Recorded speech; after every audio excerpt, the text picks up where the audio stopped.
The Library of Nineveh.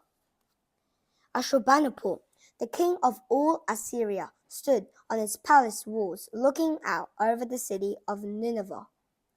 He had spent years making Nineveh beautiful. It was his favorite city, and he was the strongest king in the world. He had built himself a magnificent palace full of high, cool rooms, hung with silk and painted with rich colors, royal blue, scarlet, and yellow as bright as the sun. The 15 great gates of Nineveh's walls had been decorated with sculptures of bulls and lions and edged with gold. Carved pictures of Ashurbanipal's conquests lined the walls of Nineveh's greatest buildings. Canals brought water into the city so that all of Nineveh's people could drink. And throughout Nineveh, Ashurbanipal had planted gardens of strange and beautiful plants so that his subject could wander through green grass and admire the trees and flowers from far away. But it isn't enough, Ashurbanipal thought. I have made this city beautiful, but will it last after I am dead? 100 years from now on, how will anyone know of my greatness? Excuse me, sir, a voice interrupted him. He turned to see one of his chief scribes holding a clay tablet. The scribe held the tablet at Ashurbanipal saw that it was covered with writing. Have you brought me a new book to read? He asked. Ashurbanipal's scribes, the men who were in charge of writing down all the events of his reign, knew that he loved to read. They were always on the lookout for new books for him, and in those days, books weren't written on paper. They were carved into clay. We found you a wonderful book, the chief scribe said.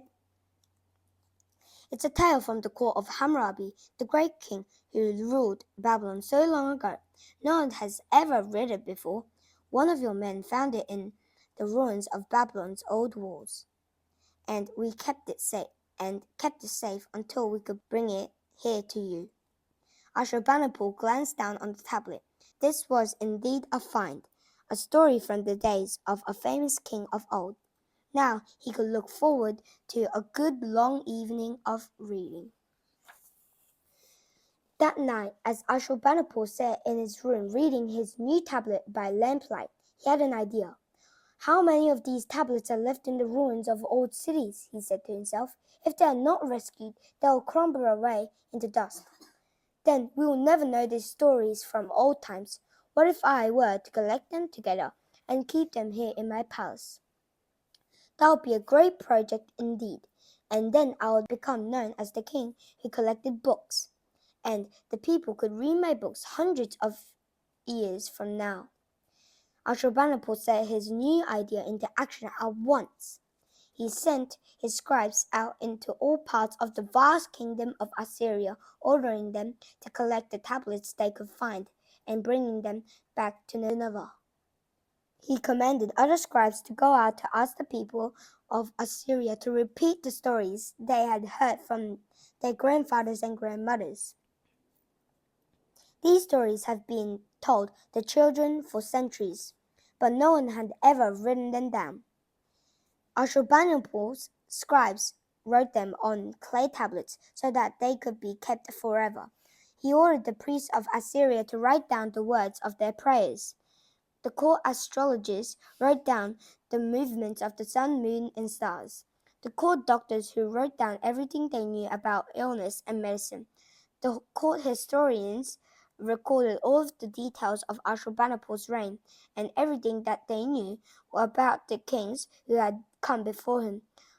All of those clay tablets were thick and heavy, so Ashurbanipal built more and more rooms to keep them in. Soon he had collected thousands and thousands of clay tablets full of stories, prayers, instructions, history, science, medicine, and law. He had created the first library in the world. And Ashurbanipal's wish came true. Although many of the tablets were destroyed in Assyria's wars with other countries, some of them still survive today, thousands of years later. They can still be read, and because we have Ashurbanipal's clay tablets, will remember them as the king who collected books, the first librarian ever.